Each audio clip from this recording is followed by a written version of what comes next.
இப்ப எல்லாருமே சேவிங்ஸ் பண்ணுவோம் அப்படின்னு சொன்னா என்ன பண்ணுவாங்கன்னா வந்துட்டு, தங்கத்திலயோ, வெள்ளியிலயோ போய் பண்ணுவாங்க.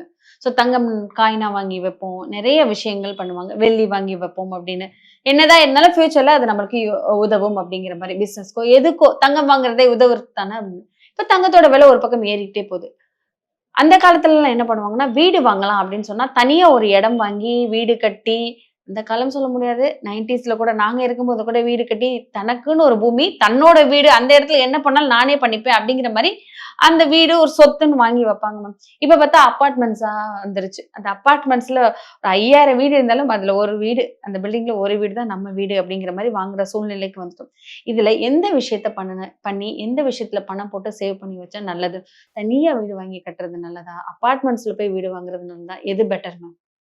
தனியா வீடு வாங்கி கட்டணும் அப்படிங்கிறது நமக்கு எவ்வளவோ பேருக்கு ஆசையாக இருந்தாலும், தற்போதைய உள்ள சூழ்நிலையில அது பெரிய கனவு தான். ம்.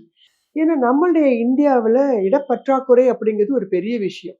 ஒவ்வொருத்தரும் தனியா வீடு கட்டணும் அப்படின்னு நம்ம நினைச்சோம்னா, நமக்கு இருக்க மக்கள் தொகைக்கு சைனாவ விட பெரிய லெவல்ல நமக்கு பரப்பளவு தேவைப்படும். ஸோ அது வந்து பாசிபிலிட்டி அப்படிங்கிறது ரொம்ப குறைஞ்சிருச்சு. அதனால தான் நம்ம அபார்ட்மெண்ட் கல்ச்சர் அப்படிங்கிறதே வந்தது. ஸோ தனி வீடுல அப்படின்னு பண்ணும்போது கூட, அதுல வந்து உங்களுக்கு வந்து வாட்டர், கரண்ட் இப்படி எல்லாத்துக்குமே நீங்க தான் எல்லாமே முயற்சி பண்ணி எல்லாம் பண்ணி வாங்கணும். எல்லாத்துக்கும் ரிப்பேரிங்கும் அப்படிங்கிறது உங்களோட தான் இருக்கும். ஸோ அது அது வந்து அத பண்றவங்க அத பத்திலாம் யோசிச்சு அத பண்ணுவாங்க. பெரும்பாலும் நம்ம சென்னை மாதிரி சிட்டீஸ் சென்னை, திருச்சி, மதுரை, கோயம்புத்தூர் போன்ற சிட்டீஸ் எல்லாத்துலயுமே பார்த்தீங்கன்னா, தனி வீடு அப்படிங்கிற கல்ச்சர் கொஞ்சம் கொஞ்சமாக குறைந்து கொண்டே வருது. சென்னையில மொத்தமா குறைஞ்சிருச்சு. அதர் தேன் சிட்டீஸ்லயும் இப்பல்லாம் பார்த்தீங்கன்னா, கொஞ்சம் அங்கங்க அபார்ட்மெண்ட் கல்ச்சர் தான் வந்துட்டு இருக்குது.